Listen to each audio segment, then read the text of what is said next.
Good morning. I'm Larry Erlinson, and oftentimes refer to myself as the old guy runner.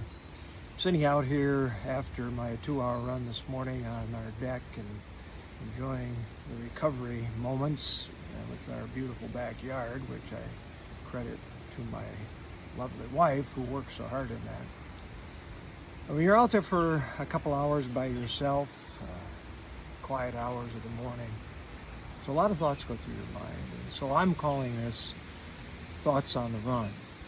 Let me share what I thought about today.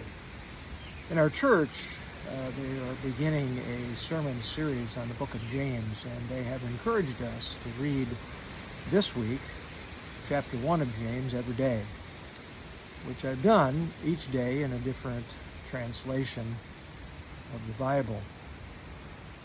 Two things constantly have jumped out at me, and I think they relate to my running experience as well. One is at the beginning of the chapter, where it talks about consider it all joy when you encounter trials of every kind. Well, trials, struggles, and troubles are part of the running experience. But what James teaches us, and what has captured my attention there, is that the whole purpose is to develop endurance and maturity. And that's why I run all these hours and miles. I'm training for a marathon.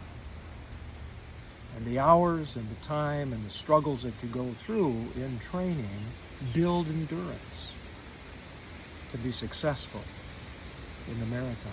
And it's true of life.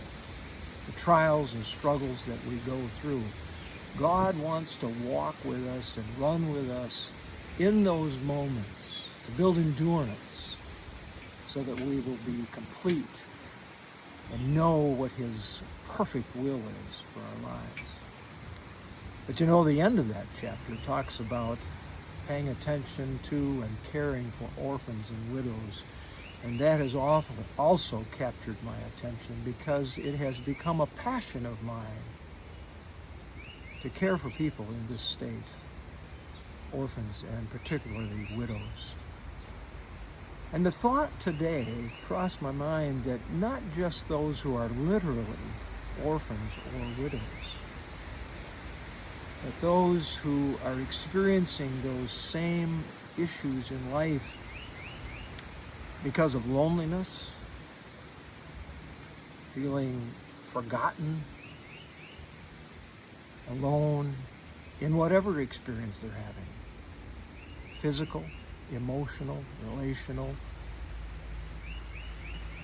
And it's our role as believers in the Lord to care for them. And so that's the impact God's been having on me this week in James chapter 1 and during this 2-hour run today, and my thoughts on the run.